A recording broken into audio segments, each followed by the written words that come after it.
वैष्णव जन तो तेरे कहिए दे, पीर पराई जाने रे। महात्मा गांधी जी ने अपने जीवन दर्शन को मेरा जीवन मेरा संदेश है शब्दों के साथ अभिव्यक्त किया। उनका व्यक्तित्व सत्य पर आधारित था और अहिंसा इस दर्शन का एक अन्य आंतरिक तत्व था। गांधी जी खुद को प्रकट करने में विश्वास करते थे। उन्होंने गोपनीयता को स्वतंत्रता का दुश्मन माना। सत्य के प्रयोग के माध्यम से उन्होंने अपने मन और आत्मा का एक विस्तृत स्वचित्र उजागर किया है।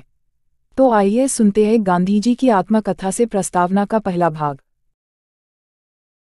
4 या 5 वर्ष पहले निकट के साथियों के आग्रह से मैंने आत्मकथा लिखना स्वीकार किया था और उसे आरंभ भी कर दिया था, किंतु फुलस्केप का एक पृष्ठ भी पूरा नहीं कर पाया था कि इतने में बंबई की ज्वाला प्रकट हुई और मेरा शुरू किया हुआ काम अधूरा रह गया।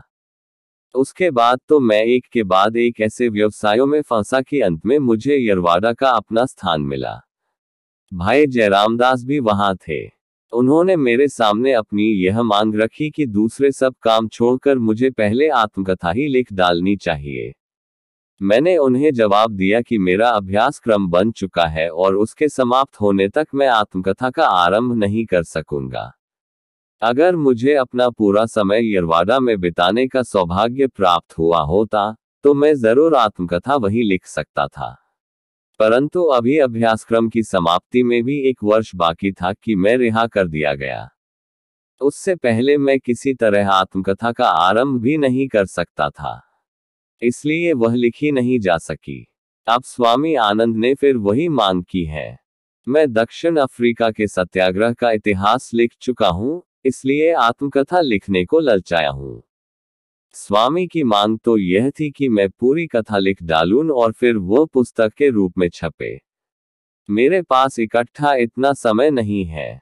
अगर लिखूं तो नवजीवन के लिए ही मैं लिख सकता हूं। मुझे नवजीवन के लिए कुछ तो लिखना ही होता है, तो आत्मकथा ही क्यों न लिखूं। स्वामी ने मेरा यह निर्णय स्वीकार किया और अब आत्मकथा लिखने का अवसर मुझे मिला। किंतु यह निर्णय करने पर एक निर्मल साथी ने सोमवार के दिन जब मैं मौन में था, धीमे से मुझे यूं कहा, आप आत्मकथा क्यों लिखना चाहते हैं? यह तो पश्चिम की प्रथा है। पूर्व में तो किसी ने लिखी जानी नहीं, और लिखेंगे क्या? आज जिस वस्तु को आप सिद्धांत के रूप में मानते हैं, उसे कल मानना छोड़ दे तो, अथवा सिद्धांत का अनुसरण करके जो भी कार्य आज आप करते हैं, उन कार्यों में बाद में हेरफेर करें तो। बहुत से लोग आपके लेखों को प्रमाणभूत समझकर उनके अनुसार अपना आचरण करते हैं। वे गलत रास्ते चले जाएं तो। इसलिए सावधान रहकर फिलहाल आत्मकथा जैसी कोई चीज न लिखें तो क्या ठीक न होगा। इस दलील का मेरे मन पर थोड़ा बहुत असर हुआ, लेकिन मुझे आत्मकथा कहाँ लिखनी है। मुझे तो आत्मकथा के बहाने सत्य के जो अनेक प्रयोग मैंने किए हैं, उनकी कथा लिखनी है। यह सच है कि उनमें मेरा जीवन ओतप्रोत होने के कारण कथा एक जीवन वृतांत जैसी बन जाएगी।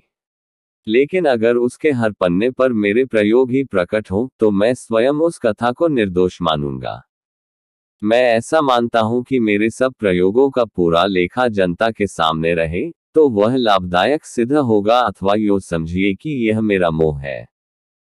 राजनीति के क्षेत्र में हुए मेरे प्रयोगों को तो अब हिंदुस्तान जानता है। यही नहीं बल्कि थोड़ी बहुत मात्रा में सभ्य कही जाने वाली दुनिया भी उन्हें जानती है।